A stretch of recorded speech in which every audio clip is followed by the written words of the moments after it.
What's up, everybody? We got Lance Coffman back for part two. He wanted to jump on to talk commercial because we both thought in this environment that's more challenging for everyone, diversifying, getting more revenue per inspection, other revenue streams, other inspection types is top of mind for everybody. And he's been doing commercial for a while now. So he has a bunch of tips and tricks and kind of his experience to tell when it comes to the commercial side of the business.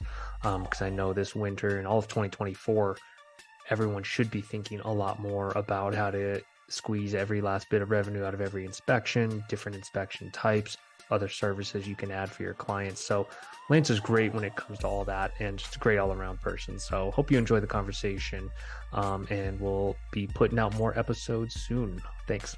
Where are you at? I'm at our house right now. There's a little, we're in a community, so there's a pond behind me, and it's finally pretty enough to sit outside, not burn up. So It's a beautiful background. Yeah, I love it. so we're gonna enjoy it today while I can. So Very cool, man. Well, thank you for your patience in making this happen yeah, with me. You schedule enough times for you to say, okay, what works for you. So I yes, really, really appreciate that. I'm recovering on gaining control of my calendar again. I think a lot of us listening can relate. I looked up our last episode, by the way. It was episode 53. okay. This is going to be Only like, done the episodes since then. That's all you've done so far. yeah, 50, 60 at this point. So we're like 115 or 20 at this point. But I remember how many people reacted to it. And I know you guys got some outreach afterwards. So it was kind of cool reflecting on that because your guys' story of maybe not being the traditional insiders or people from the industry inspired like so many. Do you remember like the people that reached out after that? I do remember we had quite a few. So I know that we did a podcast. So Britt and I came on first, and then I think we actually had when Matt and Kaylin joined us for the second one. So and they were one of the first ones to reach out to us after that initial. And then Wow. now they're owners in our company, and we're running a whole other state. So yeah, that was pretty cool. And every now and then, I think Britt still gets people reach out, and I get people on Facebook reach out too. So I mean, Yeah. it went further than we thought it would. So It's amazing. I think both had over 1,000 downloads and listens, which is pretty for our industry really cool, right? It's like that percentage wise, that's a lot. I think so too. I think it's cool that many people want to check in and at least Oh, see your cool. stuff, but also are interested in what's going on. So Yeah. Yeah. How are Matt and Kaylin doing? they're doing all right. So we have gone through. I don't think anybody would care if I say this as a company. So Matt and Kaylin, they are on my Forever Home inspection side. So residential, they're their owners. Focus, it's really just me and Bert. I say Bert, Brittany, my wife. I call her Bert. That's our nickname for her, is Bert. That's adorable. I love it. If I say Bert, that's who I meant. Not another guy. It's my wife, Britt. Um, so last year was a really challenging time for our companies, and not because you have the ebbs and flows of real estate anyway. It's not that. It's both of our women leaders in our company were gravely sick last year. So last year, Brittany was diagnosed with type 1 diabetes and just came out of nowhere. And then at the same time, Kaylin got cancer. And so both of them are recovering and working through that stuff. And of course, their time in our companies has jumped back respectfully, and Right. but they're still going strong. And so that was a really it was a really weird year for us because there was a lot going on with us personally, and then you throw in how the market reacted to everything and how it's kind of still in the downward trend. And there was a lot of time to reflect and try to figure out what are you going to do next, and how's everyone's roles going to look. And I mean, obviously they're still extremely active in our companies. We couldn't do what we do Sure. without Kaylin and Brittany, but yeah, it was tough. So we're coming off, it doesn't feel like we've ended that saga, right? They're healthier, they're getting better, and they're on the upward, but it's still there, and it's still a part very much of our story and journey. So yeah, so it's not like it just went away. We're still Right. dealing, and like I said, you top that on top of everything else in our industry. It's just kind of, it's been a very, I say somber, but also probably methodical and slow, intentional year. And I think we're better for it. So Sure. Yeah. Well, first of all, my thoughts, are with you guys, both amazing women, and cannot even imagine. And so I'm sorry you guys are going through that on top of whatever else is getting thrown at you. But if anyone's equipped to kind of get through it, it's you guys, knowing you guys. And so thank you for sharing that. I think that vulnerability, I'm sure there's people out there in different ways that can relate to kind of this last year and adversity yeah, that a lot of people are going through.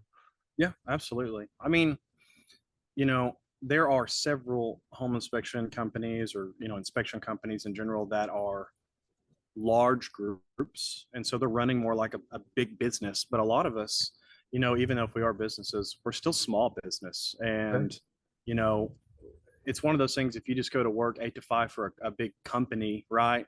Everyone's personal lives are kind of left to the side and you just go do business and you go home. But when you're running a business like this and you're in your business and you're working on your business, personal life is always a part of it. And so, I'm sure everyone can understand probably from COVID to now, just kind of how their business feels and how they're trying to run that parallel to their personal lives. It hasn't been easy for most people. So I can certainly be empathetic toward that. It's so Absolutely. intertwined, right? And then when you add in the spouse aspect, I think a lot of our listeners can relate to, because 97, 98% of our industry are probably solo up to 5 inspectors, maybe. Yeah. And a lot of it does include spouses. And so a whole other element. It's all included. It's all a package deal, right? And I think Right. like as much as people think it can be separated, it's just not. No, it can't be. I don't think I want it to be. You know what I Right. mean? That's Yeah. I think it makes it a much sweeter package when you can live life and realize that, hey, I'm doing something and it's providing for us as a family and as a community. That reverberates and it speaks bigger to than just being an inspector. So Sure. Absolutely. yeah, Well, send them both, our best from the team. yeah, We'll talk offline afterwards. If there's any ways we can help and support, sure, definitely ready and willing. yeah. I appreciate that, and I'm sure they will too. Yeah, absolutely.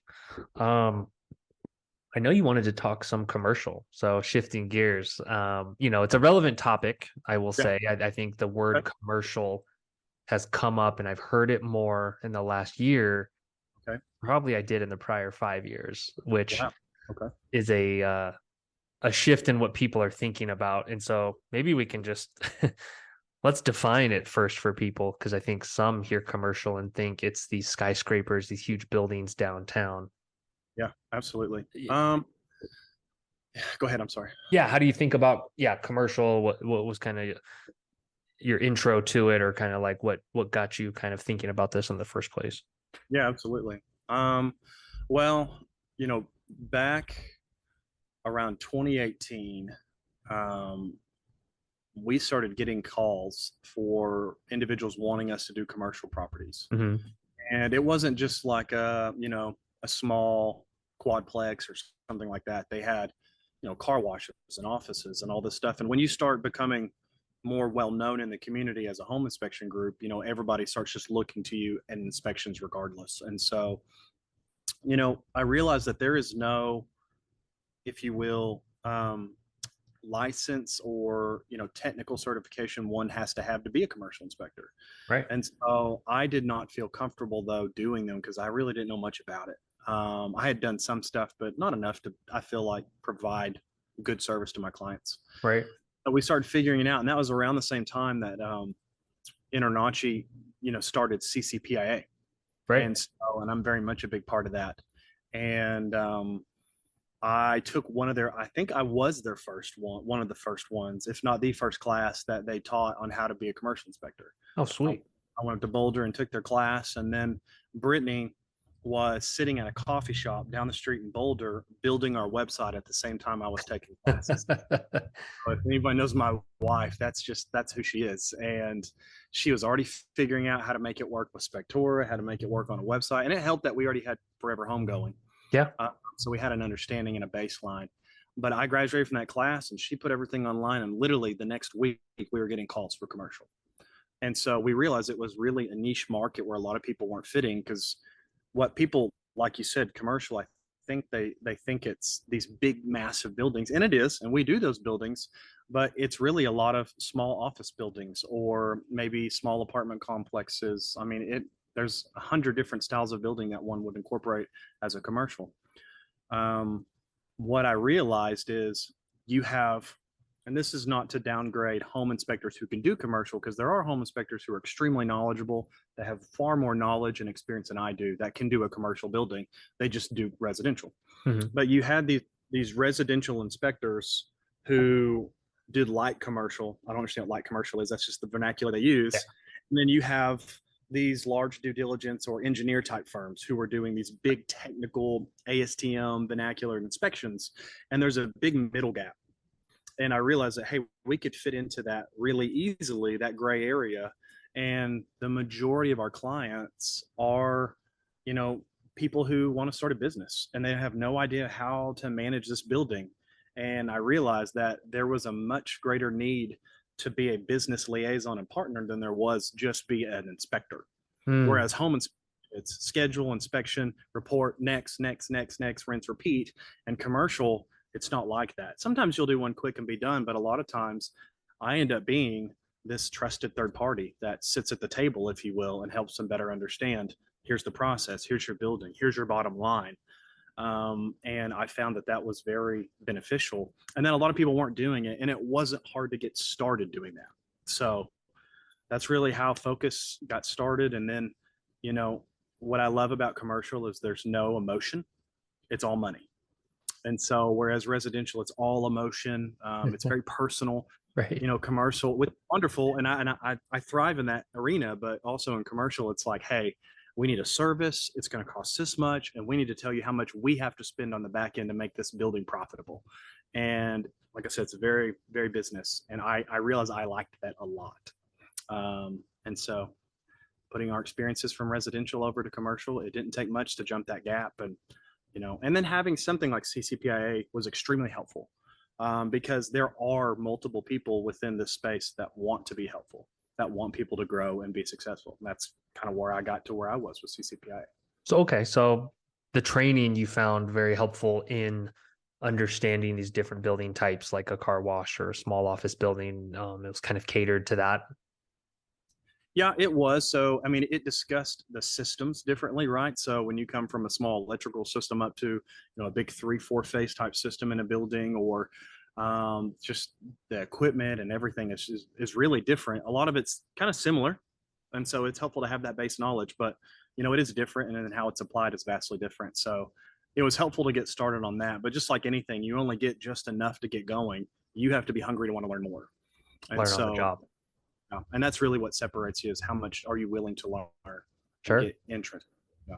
So on those buildings, are you working with the acquirer of these office buildings or the tenants that are moving in, or both? Yeah. The clients in commercial are almost different from each project. So we're dealing with people who might be buying a building.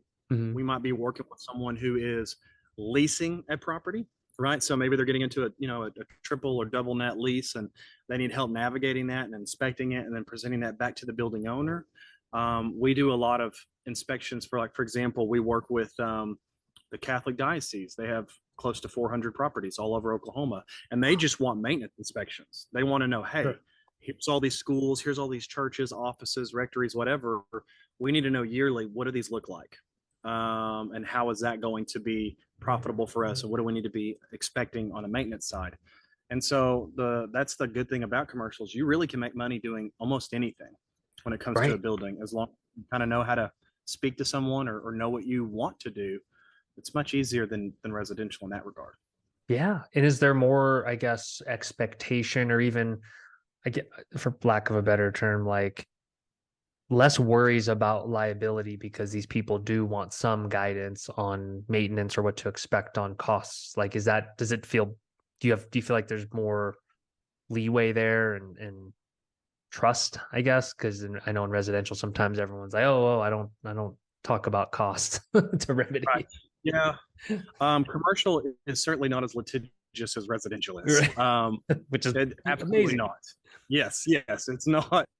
It's not where you miss an outlet behind a chair that was covered up. Someone's going to call you, 7 years later and want to sue you. It Right. doesn't work that way. You're very much, like I said earlier, a business partner. Yeah.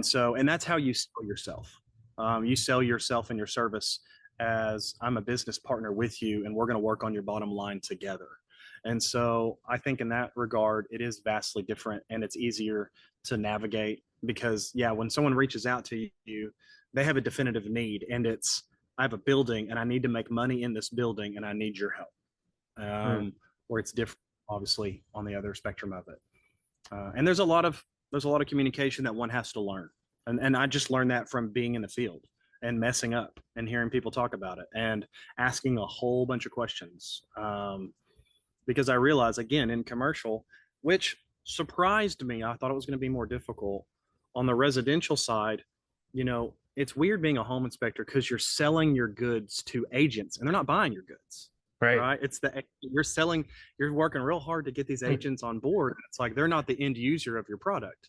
What we're on or on commercial, I work with less agents than I do just buyers. But the agents that I have found, they're extremely open and they're business minded too. And they realize they have to work together with other professionals. So it's easy to grab a coffee or a drink and just sit down and pick their brain. Whereas residential, it seems much more difficult to do that. They feel like Right. they're probably getting inundated with sales from everybody all the time. And commercial, it's not like that. So I'd say if you're not afraid to ask questions and get in front of people, then there's a lot to learn and it's not too hard to learn. Yeah. Is there any sense for how, like, magnitude wise, the size of the commercial market, maybe even in your area, is compared to residential? Is it bigger than people think? Like, I'm trying to wrap my head around like the opportunity for you and others, even thinking of the light to mid commercial. You know, I would say probably since COVID, especially, I have seen more commercial building for sale or for lease signs than I ever have. Wow. And I only did it for a year before COVID really came in, and I was really just getting started then, so I hadn't really got my feet all the way wet. Um, but I can't drive a block, and again, I'm in Tulsa, so it's a fairly large city for Yeah. Oklahoma. Um, and every street I drive down, there's a for sale sign for a commercial building, and so Just people are opportunity. moving commercial. Opportunity. There's a Yeah. lot of, I think there's opportunity, but the opportunity lies in networking more so than it does the demand, because commercial is one of those things where people are buying and selling under the table all the time. Ah, So if you're in conversation and you're on someone's mind, then you get brought to the fourth or the front of the conversation. Whereas residential, you really just live and die by the market. right. Like I said, with commercial, if the market is slow and people aren't buying and selling, I'm going to take a folder and start knocking on people's commercial building doors and saying, "Hey, do you guys have inspections annually? Why not? Let's have that conversation." You can make sales happen more so than I think you can on residential. That's that's a keen insight. Yeah, because I think residential, it's really well documented, the number of transactions, number, agents that do number of deals. It's all out there in the open and discoverable. Whereas commercial feels like this kind of like black box sometimes, kind of like it just happens. And a lot of us Yeah. don't know how many dollar amounts. Um, so I wonder how much discovery is out there that inspectors could be doing, like you said, with the networking. So I think that's like a great tip. Yeah, how did you go about initially kind of just putting your name out there and networking besides the website? Sounds like that was a good catalyst from the start. Yeah, if you don't have presence online in today's society, then you're not going to be found. Um, and I know that to be true because there are residential inspection groups in my town that are legacy inspection groups that have been around forever and that do commercial. And sometimes when I put a proposal in, they're like, "Oh, so and so is up against you as well," and I'm like, "When do they enter the chat?" And but it's one of those things where they're not organically being found. Right. So unless you have an online presence, you're not doing yourself a service. But beyond that, it's one, figuring out who's doing commercial in town, right? So Mm. find the agents, because there are agents, and there's agents at like your McGraw and your Remaxes and places, but also there's also very, kind of niche market agents where there's two people and they just do like industrial or multifamily, whatever. Right. Just find those people and talk to them and ask them what they do and give them information and just keep working with them. But I think the bigger thing too, outside of that, is finding organizations to put yourself in. So for example, I'm not a part of the diocese, but I've been able to be a part of that community, and it's Right. been helpful. Um, I also am a part of the apartment association in town for Oklahoma. I am a part of the assisted living association, and I create courses based on knowledge I already know, or I can literally take a class from International or CCPIA, change it just a little bit and make it my own class and turn around and teach it back in layman's terms. And all the resources are there, and you're giving them tools to be successful. And they may not use you immediately, but you're now in the conversation. And then you have a foot in the door. And sometimes that's all it takes, is just willing to network with commercial. I Yeah. think it's hard to network in residential because, if I go look at my list right now on our Construction Industry Board website, there's probably 120 licensed home inspectors just in the Tulsa area. Right. And how many of them are buying cups and shirts and paying for lunches and doing this and all this? And you're like, this is a grind and a leg race that feels like there's no winning. But on on commercial, you can create value for yourself in your networking, and it's vastly different. Yeah. And it's not that hard. It's just a lot of people don't think about the ideas that one can create. And honestly, I didn't either. If I didn't have a Brittany, I wouldn't be successful. Let's be honest. Like, if she's not here to fend for herself, but if I didn't have a Brittany who says, "Hey, why are we not doing this?" And I'm like, I don't know. I never thought about it. She's like, "Well, go knock on that door and ask them why they're not doing it." It's kind of, so you kind of have to have that mentality too. Yeah. Yeah. As you guys are so admirable, and I just love your approach where it's this kind of light approach of kind of like, oh, we don't know. Well, let's just go ask. Or like, hey, we're not sure. Let's go find out. And let's just go find Right. the answers. That curious mindset, I think, like I think led to a lot of your success.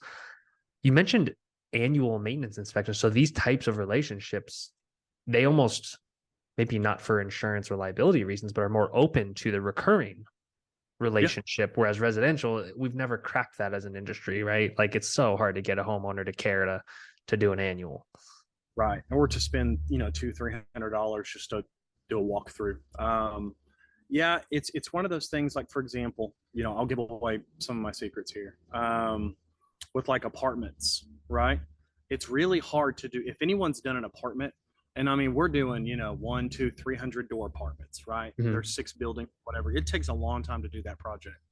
Um, and it's a lot of work to orchestrate that. But if you go to an apartment association, you say, hey, here's what it would cost for me to do an exterior only inspection annually, Mhm. right? Because a lot of them are trying to just do the best they can to keep maintenance up, Right. and they're falling behind every day. So to be able to give them something and say, here's what you need to work on now and then in the future, and here's how much it might cost, that's huge for them as a property manager. Sure. And the same for any other type of building. And it may not be annually, right? You may not get to do them every year, but you may get to do them every couple years. So Sure. the thing about commercial is you can kind of project and plan out, if you're a good salesman, how much you think you're going to make this quarter. Right. And you keep doing it that way, and you set up deposits and you have it all ready to go. I mean, that's the end goal of what we're trying to incorporate as well. And so, but I'll be honest, I didn't know those things were possible until someone just called me one day and said, hey, this is what we need. And I go, oh, I never even thought about doing that. Right. And then you just implement it, and you realize if they can do it, I bet other people would do it too. And then you just make the calls and you'd be surprised. So it's kind of just a gap in the low to mid commercial market, right? Because who would they have used otherwise? They just wouldn't do it, right? When you think of the grounds or exterior of an apartment building, I'm trying to even think like, who would they normally go to for this? It's not They established want precedence, right? There's no one to do it. Right. And I think that's the biggest sell conversation for people, is saying, it affects your bottom line in such a negative manner if you were always reactionary with your building maintenance. Right. Right. So how can we be proactive? What can you be looking for in the future? How can you plan every year annually for that on your budget? And just that type of conversation, it at least will get you in the door. You may not get the win, but they'll be thinking about it. So Yeah. What about condo complexes? Because I think I own a condo and HOA dues go up, and there's always these last minute special assessments, right? And so in my mind, I'm thinking like, this makes me think of, man, if condo complexes could get ahead of some of these costs, there wouldn't need to be these last minute meetings to raise dues or raise HOA fees. correct. Yep. So similar Absolutely. concept, right? It is. It is. It's just telling them what needs to happen up front, and then letting them make that plan of action. But you put together a plan for them. Sure. That's where you come into. It's not just here's an inspection report, here you go. It's, here's our report, but also here's these other items. And what I think people realize, or they're probably forgetting in commercial too, is commercial really is a project manager role. And so I can Mm, come in, I can inspect a small office space. But let's say, for example, I have an industrial building, right? We did one not too long ago where it was a 200,000 square foot industrial building. It had railroad tracks, it had 15 overhead cranes, it had this and this. And so at that point, I'm like, okay, I can't do those, but I know people who can. So I'm going to start calling people, getting prices, putting it together, packaging it, orchestrating it, getting them the last result, and then, wrapping it all together. And so that is something that I think people go, well, I don't know anything about that type of building, so why I can't do that inspection? No, you just need to know the right people, and you need to be the mouthpiece for the inspection.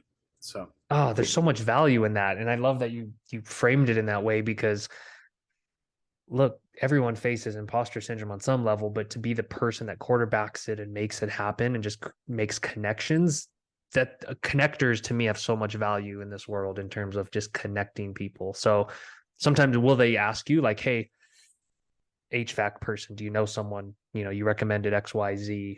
Do you know anyone that can help? I imagine you're the connector yeah, on that front too, right?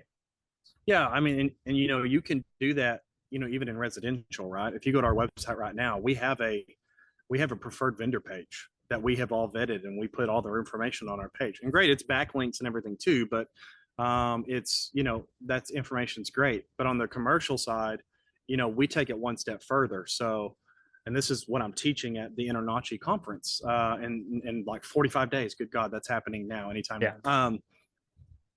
Is how to take a defect. Let's say, for example, your HVAC rooftop system is in poor condition, how to evaluate that, how to understand the life expectancy of it, and then also know how to create a cost to repair that. So if Mhm. I know that this system cost X amount, $10,000 to replace, then I'm going to say, hey, in the next 10 years, you're going to want to replace this. It's going to cost this much money. Here's also some numbers and some inflation to put with it so you can expect that. Immediately, this is what we think you need. Now, this is just an opinion. However, we know maintenance cost about, maybe $600 to do this. So Right. we build that out. So not only are we giving them a list of defects, we're giving them a life expectancy on their product. We're giving them an opinion of how much it's going to cost. And then we also give them people to do that work for them. So when they're ready for it. And so again, that comes to where you have to be able to get on the ground and build relationships. So it's not just building relationships with agents, it's roofers, it's electricians, plumbers, guys who lay asphalt, people who put up siding. I mean, there's 100 different people that you have to continually be thinking about. But it's that full package and saying we really are taking care of all of this legwork for you, and they pay really well for it.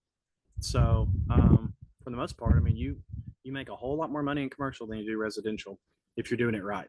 And You're like you so said, in it's hard to it's hard to go, oh my God, I have no idea what I'm doing. I shouldn't be giving this proposal. But they think you are the most important, most knowledgeable person ever because you put a website up that said I can do commercial, yeah, right? So yeah, they trust every word that comes out of your mouth. You just have to believe your own self when you speak. So I yeah. think that's the hard part. Yeah.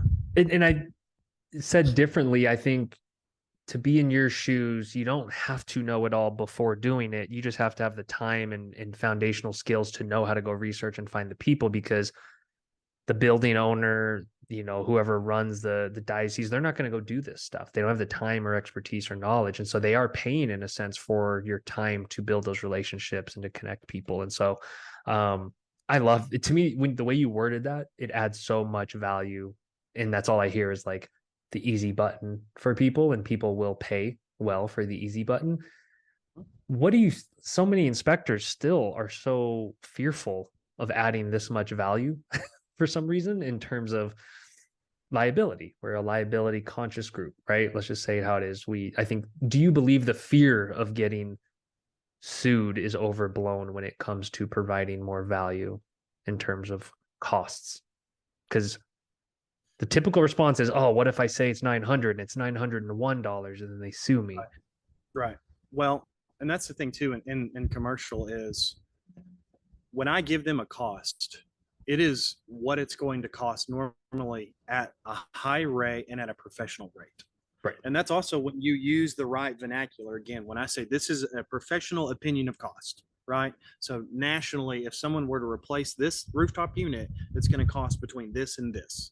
That doesn't mean someone can give you a deal, or it doesn't mean a different brand can give you a rebate, or, Yeah. that's all has to be a part of it. But you're saying expect somewhere in this range.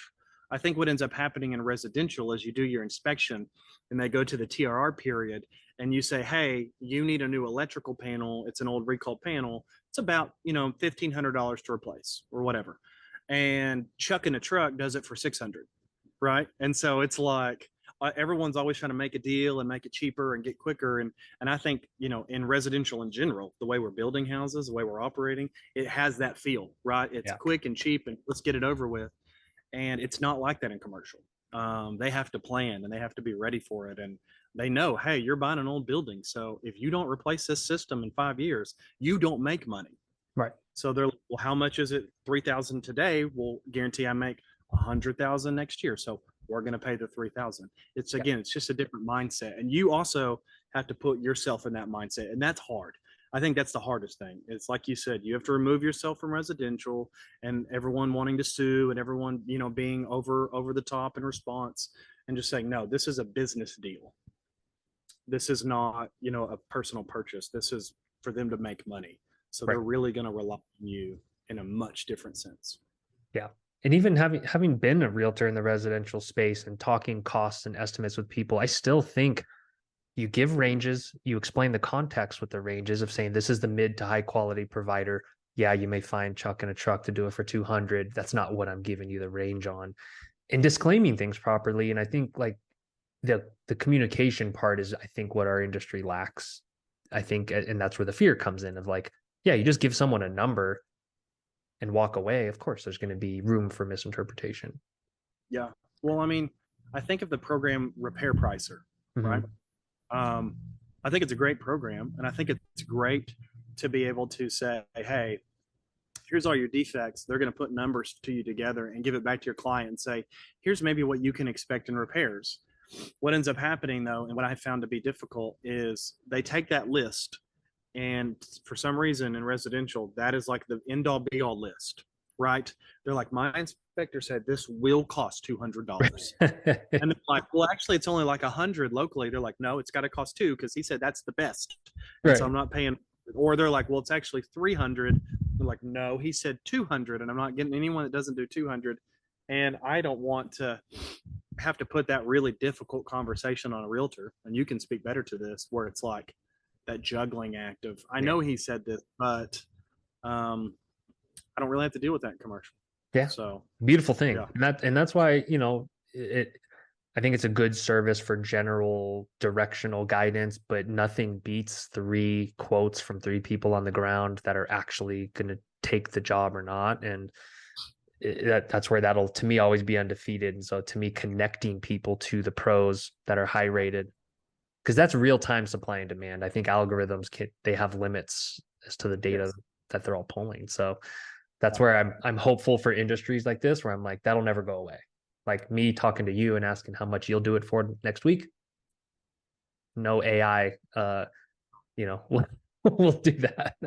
Well, and, when you have something, I don't know if you're familiar with like RS Means or some other company that does this, let's put numbers together for you. Let's do takeoffs and construction estimates and all that. Some of that stuff we use in the field, but it takes legwork to call your local electrician and say, how much would you cost hourly? How much does it cost to replace this? And call 2 others you trust, and then put those numbers together and create an average. And then know every like half the year, 6 months later, I'm gonna have to call them again and get it something different. But like you said, I like that because it's local, real time numbers that I can go, hey, I know 3 electricians now that would charge you between $600 and $900. I know it's not exact, but it'll get you started. You know what I mean? And Yeah. that's really all. That's really all they need. We have to get out of the mindset that we have to give them exacts because I'm not an electrician, right? I can't. And every now and then, if I find a roof that's in really bad shape, I may call a roofer to come out that same day and go, hey, come look at this roof real time with me and give them an exact cost today. Yeah. and they'll do that because it's worked for them and they trust that I know what I'm talking about.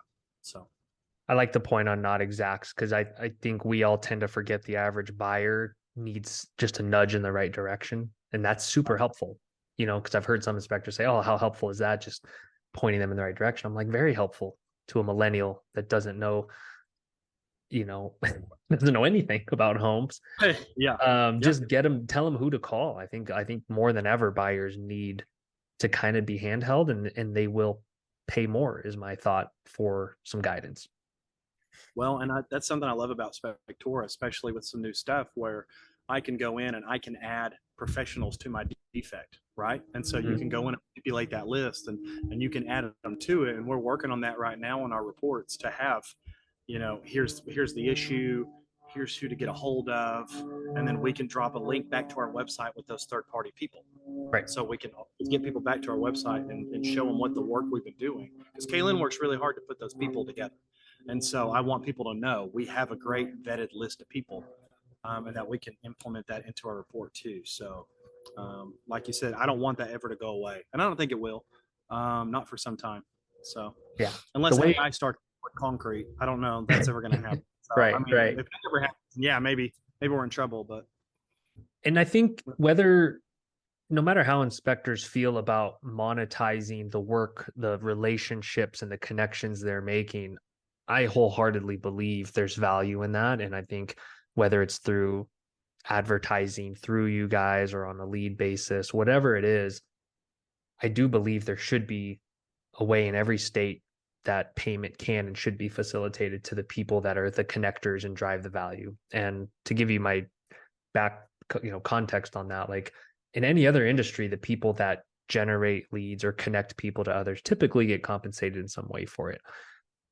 What are your thoughts on that, given that some inspectors will say, oh, it's a blanket state law, I can't be compensated in any way? I think it's more nuanced than that. There's got to be ways to make it to like actually compensate inspectors for all the value they're driving when they are making and keeping these relationships. So it's a long-winded question, but like what are let's riff on that for a second in terms of how you feel about it. yeah, you know, I think, and it's weird because up in Iowa where we're located, there is no licensing board. Mm, So we're running a team up there that doesn't have to be licensed. They just have insurance. I still make them take the NHIE, because I think it's an extra step in its value. But here in Oklahoma, it's very much licensed, and so there's a lot of gray area there. Like for example, I understand the whole you don't want me to go out, do an inspection, find 5 items, and then also say, hey, by the way, I can fix these for you as right. soon as you move in real cheap, right? Because then I'm looking for work, and that mixes everything in a poor moral stance. So I get that. But I don't, even if people think they're reading it, I'm not quite sure there's verbiage in there that says you can't provide figures, that you can't provide references and referrals and those type of things. And I almost feel like we have gotten to a point where our market is so litigious and people are so scared. It's like you deliver a report and the comment on the report is this outlet doesn't work, call an electrician, and that's it. And like you don't That's want to it. say anything else. And you're like, and what we're trying our so best to do on our side is educate people. Yeah. So it's like this outlet doesn't work, and here's why we think this outlet doesn't work. The next step is to call a licensed electrician to come out and replace that outlet. And here's some people that we recommend to do that. Whether the seller uses them, what I mean, that's on their own. But we're Yeah. giving our experience, and I just feel like we've gotten to a point where we've stripped it down so much, where we're just scared to give people a really good product. And for most people, our average inspection is around $500, and then you add all these extra services to it. That's not cheap today for someone to go buy a home. It's already expensive to buy a home, and Hey, then you add a $700 inspection to it. You hope that you can provide them some great detail. And I see inspectors reports, and they're very much like you're saying. Everyone's really scared to give information, and I think we should be able to say we've worked really hard to build relationships, and we think it's going to cost you about this much because we trust the people that we work with. So here's a cost, and here's those people. Use it if you want, kind of scenario. I realize that we give the stuff to you, the agent, and then you carry it on. And so whatever happens in that conversation, we can't control. But I think we should be. I think it should be a standard. I think there should be more that we can provide to people. And I know someone's watched this video and they're giving me a stink eye on the other side of it, and that's fine. But I think we have to be able to give more because we have an influx in the market of inspectors, and everyone's just coming in and everyone's undercutting everyone just enough, right? So they can get business, and they're just giving just the bare minimum because that's all they're really trained to do. So I don't know. I mean, you guys have done a fantastic job to be able to bridge that gap with some professionals and have add-ons and be able to make a little extra money for inspectors, which we've utilized. And I don't know how that conversation moves forward. I don't know how that gets implemented. I'm sure you guys probably have some things you're thinking of to make that more formidable, but I don't It's know. I just think, conversations like this yeah, and I think we just need educating, to, yeah, because you, to your point, if our industry does start tacking to that direction of minimalism, we're it, yep, inspectors would be commoditizing themselves, right? Because if it all ends up looking the same and is very vague, you lose the ability to differentiate and charge more, thus driving prices down, thus destroying economics in our industry, which is terrible for all of us, right? So when you put it that way, I'm like, you're going to be in a good position because you're skating to where the puck's going by saying like, oh, if everyone's getting generic, I'm going to add way more value because then people pay for value. right, right. I don't, Because yeah, yeah, to the inspectors listening, it's like if you want to just make yourself generic, you're going to make yourself extinct. No, mhm. like I agree with that. Yeah. I mean, look around you and see how many other people are getting licensed every day and every week. And I want to be in a market where it's competitive, and that I know that if someone's taking an inspection from us, like they're really offering something and they're a really solid company, and I know, okay, they didn't choose me, but I know they're getting something good, right?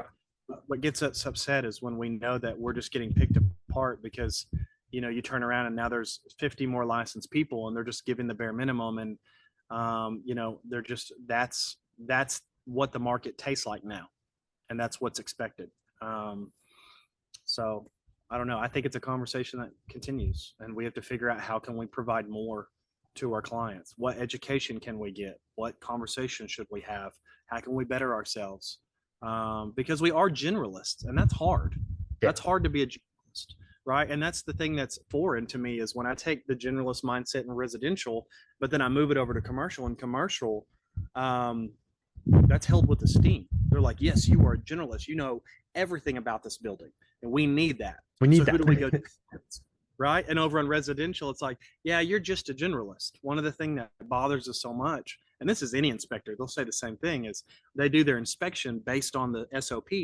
And then let's say an electrician comes in afterward and like, I can't believe your inspector missed that. They're terrible. They should have caught that. And you're just like, you don't know what I do, in my business. You don't know how I'm supposed to inspect. And so everyone just kind of looks down on us in that regard. So, and that's everybody's dealing with that, not just us. So Yeah, it's a narrative. It takes a long time to flip that narrative and change it because it takes 20, 30,000 inspectors communicating a little better, communicating exactly the purpose of a generalist, and it is to connect you. And that's where I think this bridges the gap of connecting people to those professionals, and those professionals will have a different viewpoint of inspectors because they're like, oh, they're a source of business because they don't know everything about an electrical panel. And it's kind of the point. I think it's just like there's still, how old's this industry? 40, 50 years, and there's still a misunderstanding of what they do. Sometimes I tell people I run a home inspection software company and they go, oh yeah, I had an appraisal on my house. I'm like, no. yeah, still different. Still different. Yeah. Well, I mean, and I think the thing too is it's that, like you said, it's that conversation of, and that's how I got started. So when I first got started in home inspection, I joined a networking group, and I realized that every week we'd sit down, and in those networking groups, you go around the table, say who you are, give a little elevator pitch, and then you pass business, right? So you're like, this week we had X amount of dollars passed. Lance with Forever Home Inspection gave the electrician business. He gave this person business. That gets person business. And that kept happening. I realized, oh, we're kind of a gatekeeper for other professionals. Right. We really are. And when they start realizing that, I need to build relationships with them. And they need to know that if I go into the field and I say this electrical issue is real, and they go, I trust Lance and I trust Forever Home Inspection, or I trust Focus, when he gives me that report, this is gold. So I know that I can come in after that and go, yes, let's replace it. It's going to cost this much or whatever.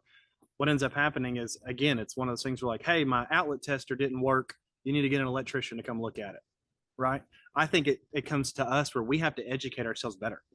We have to Yeah. continually, we have to know systems as well as we can. And with as much education that's provided to us these days through InterNACHI or CCPIA or any whoever it is, there is a ton of information. We have to be educating and training weekly, monthly. If we're not, we're just the bare minimum.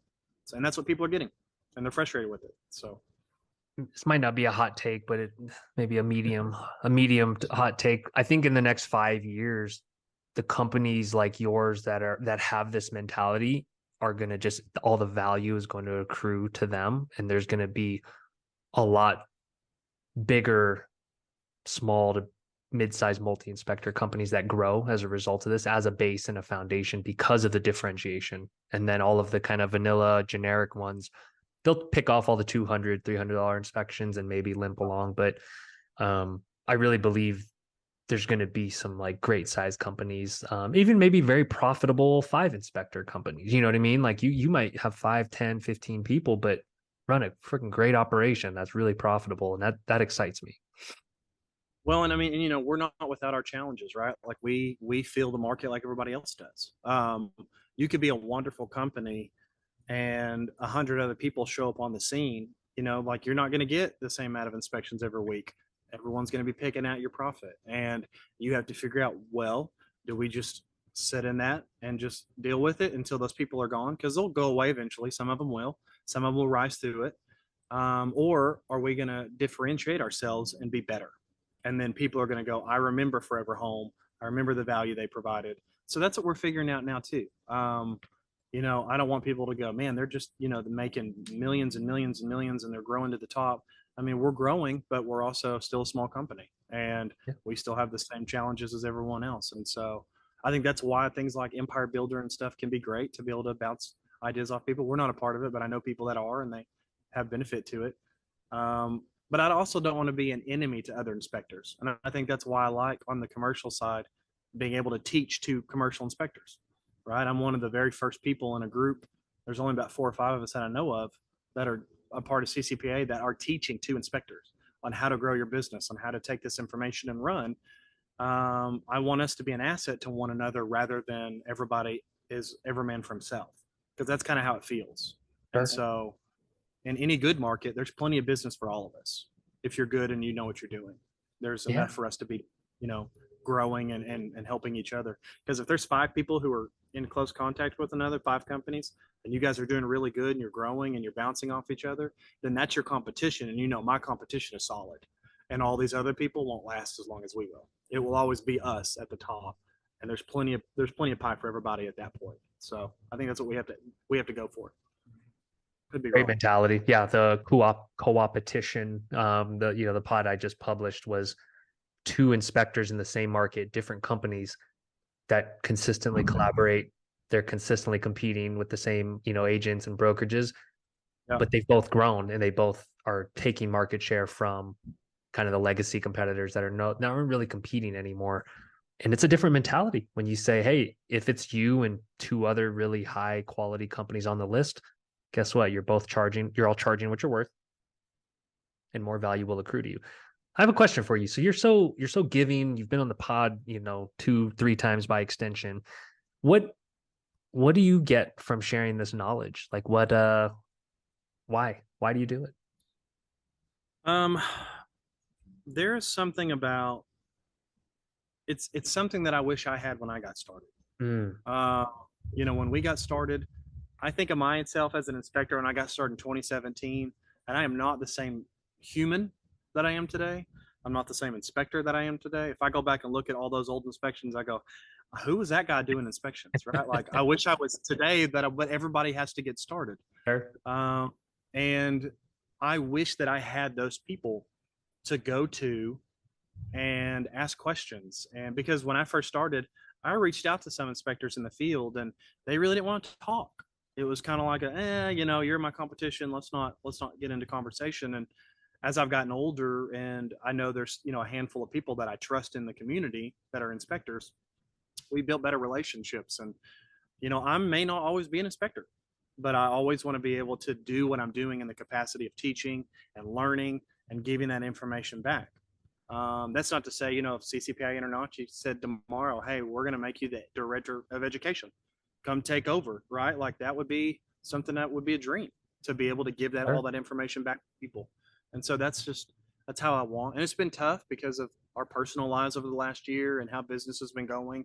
I'm just now getting back to the point where I can able to teach and get back in front of people. And that's not just inspectors, that's agents too. We started a CE school a couple years ago, and I created courses where I teach agents Yeah. about homes, about systems, because they don't know. They just know how to do contract work, which is great. That's what they need to do, but they don't know about the basic nuances of homes. And I just feel like there's a lot of education to give people, and I just want to be a part of that. Right? That's what I'm excited about with CCPIA. Is we, like you said, commercial is still very nuanced and very new, and there's still Yeah. tons of growth, and there's still tons of gray area, and I'm excited to be a part of this conference that Internachi's putting on. We're the first time to have commercial tracks, and there's only like 4 of us that are there, and we're kind of the first iteration of what commercial inspectors within this organization look like. And I'm excited to be a part of that. I'm excited to trailblaze that and see. And I don't have all the information. I'm not that smart. I'm not that intelligent. It's just I like to learn, and I like to be around people who like to learn. And I think that's what's helped us so far. So I don't think you can insulate yourself in this institution. Yeah. You've got to build relationships, and you've got to be around other like-minded people or people that are ahead of you. Because most people, I think, are willing to help. You just have to ask for it. Yeah. Yeah. And the right people that you probably want to be around are the ones that are willing and putting their hand out and helping. We should do some content together for kind of the Spectora network too, if you're open to it, like whether it's a webinar and make sure you're, compensated for your time. But that would be great. I think that would be amazing to put together some content to kind of spread this knowledge in any way we can. Because you're a gem in this industry. You're a treasure. The way you share and kind of the path you've carved out. So there enough people can't get in contact with you. So Yeah. Well, I mean, and I can't reverberate this enough. I can't do it without Britt and Matt and Kaylin. Like I might be the inspector type of it, but Brittany is the marketing and the aspect of how to put your company together and package it.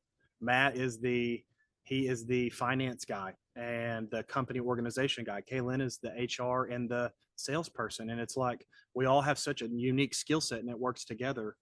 It was really hard to add them because we realized, hey, we're going to have to take a really big portion of our income and give it to other people. But we also realized that we couldn't. I'll say this: Britt realized because I was doing inspections, she was really running the business. Let's not hide that. She was carrying it on her back. But we realized we needed help, and when we brought people on, then we were able to grow again. Right? sure. We were able to get over that, and sometimes that may not be adding leaders, but it's like this adding people to your team in some way that can be helpful. And I would love to be a part of that. I know Britt and the other members would be too. So whatever that Yeah. looks like, work for it. Yeah. Awesome. Awesome. Um, well, we got to run, man. This time flies by when I talk to you. I love it. This has been great. I appreciate the deep dive on the commercial. So you'll be at the International Conference teaching this in 45 days, you said? Is one of the Yep. conferences? So Yeah. October 12th through the 14th in Atlantic City, the Internachi has their professional inspector fair, and it is 2 full days of chock full of education and learning. If people can get there, certainly do so. I'm going to be teaching on Saturday about commercial inspections, how to gather information, life expectancy, and how to put costs and numbers to that. And so I hope if you're signed up, come to my class because no one's better than me. And then just a little, we'll see if that helps me or makes it worse. I don't know. Plug. Yeah. Uh, Yeah. got a little plug there, but no, I mean, come to the conference for sure. I hope Spector is going to be there. I'd love to see you guys there. We'll be Uh, there. yeah, maybe pull you guys up on stage for a minute too and talk about Spector because I don't think we could do what we do without a company like Spector to be able to put it all together and be able to present something in a way that some companies just can't do. So, yeah. All part of it. Need your expertise and communication and education, and we're kind of on the back end with the tech side. So I'll link again to the websites. Where can people find kind of more on the commercial side just to see how you guys kind of make the website and communicate? It's yeah, give them the websites and then I'll put them in the descriptions as well. Yeah. So focusbuildinginspections.com. That is our commercial company. You'll see it's a very different website compared to foreverhomeinspection.com. But those are our websites. You can go to CCPIA. I don't know their full website, like .org or whatever. That's part of Yeah, InterNACHI. You can find information about us there and my upcoming class. I'm also taking the class and I'm teaching 2 hours at the conference, and I'm turning it into a 2-day class where it's going to be more personal. We're going to teach that in Boulder at the InterNACHI headquarters. So beautiful. that'll be in February. Yeah. February, we'll So come up for that. Get lunch and hang out. it'd be great. Yep. That's how you can find me, or Facebook, whatever, man. My information's on there. Don't hesitate to reach out to us and ask questions. Awesome, man. Thank you again for always being willing to share and jump on. You're a pleasure to talk to and work with. But I'll link to everything in the descriptions for everyone to kind of find you, Britt, and the team if they want to just chat and talk shop. That sounds great. I appreciate it. I look forward to it. All right, brother. Well, you guys take care. Appreciate the time. Thanks, Kevin. I appreciate you. All right. Talk to you soon. Bye. Later.